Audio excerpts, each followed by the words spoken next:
This is Kerwin at Passrider.com, and today I want to answer a question that came in from a retired employee at Frontier Airlines. Here's the question. It says, please give me info re non-revenue travel. I have not flown standby for quite a while. It's even more difficult. Is it even more difficult than it used to be? How would I begin to start flying again as a non-rev? Any info you have will be helpful. Thank you. So, my I flew a few weeks ago, probably about a month ago now. Um, it wasn't non-rev, but a friend of mine also flew non-rev. It is a little different. First thing you have to do is check with your airline to make sure that of whatever to find out whatever the new rules are, because there are some new rules. For example, some airlines may not take employees if the load factor is above a certain percentage, so you need to be aware of that. The same thing about dress codes and all that stuff still applies. However, in addition to all the stuff that used to apply, now most airlines are requiring a mask, and these masks cannot be the ones that have the little screwy thing on it that you can bring air in through there. You can't use those. It has to be a regular solid mask. So make sure you have those. Hand sanitizers are typically what every airline will have. Some airlines like Delta actually gives you a hand sanitizer when you get on the plane. But take hand sanitizer with you. Make sure it's not over 8 ounce, or if it is over 8 ounce, you can't take more than 8 ounces. But make sure it's out of your bag because TSA will have to inspect it. If you want, you can do a glove. What I did when I travel, I brought gloves with me. I also brought a disposable trash bag, biodegradable trash bag. And what I did was I put my bag into that trash bag because I didn't want it going. I don't know what's in the TSA bins and things like that, and I don't know how often the TSA cleans their bins. In addition, if they're going to check your bag, ask nicely for them to put another glove on because you don't know where that glove had been, and it will just infect everything in your bag if their hands were infected from touching everything. This is something they should have been doing anyway, because when you go into somebody else's bag, you have no idea what's inside that bag.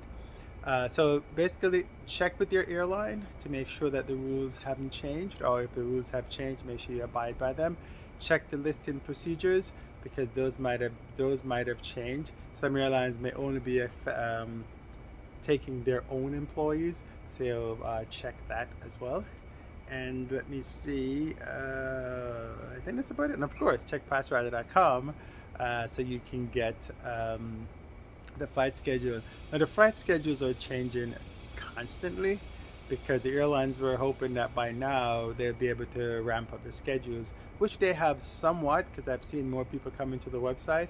But in the meantime, they're going to go through a phase now where the money they got from the government is running out at the end of September, and they're going to start laying off people or furloughed because traffic is slowing down again because there are spikes all over the world, and some countries and some cities still have 14-day quarantine because the coronavirus is still here.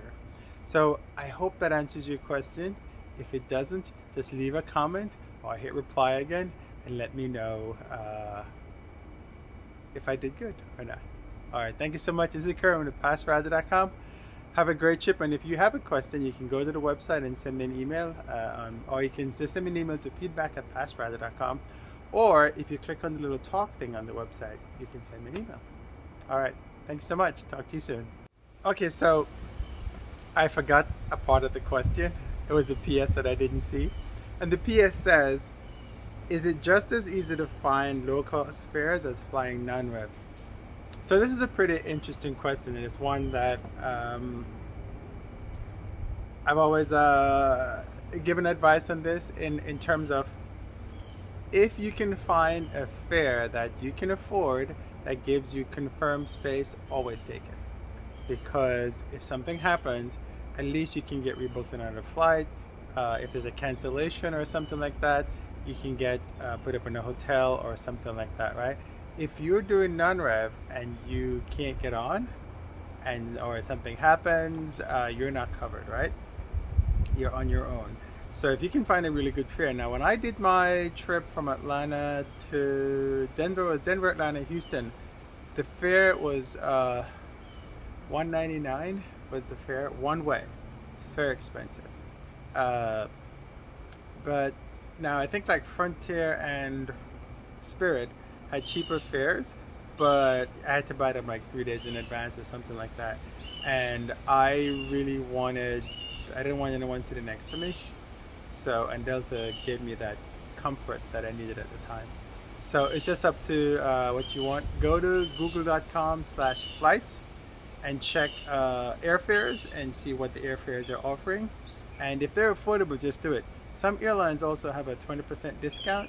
Check if your airline has that. And if they do, then go ahead and take that. It's peace of mind, right? If you don't want to be worried about it and the fare is affordable, then do it. So that's the answer to the should I ever buy a ticket. And this is not just for COVID, this is for any time. Because sometimes some of the fares are really, really good. And if you know you're going to get somewhere, you got to travel, and you know well ahead of time, just buy the ticket, right? So that's the answer to this question. And sorry, I just lost it on this. I didn't see the PS. And there's a nice bird behind me making a bunch of noise.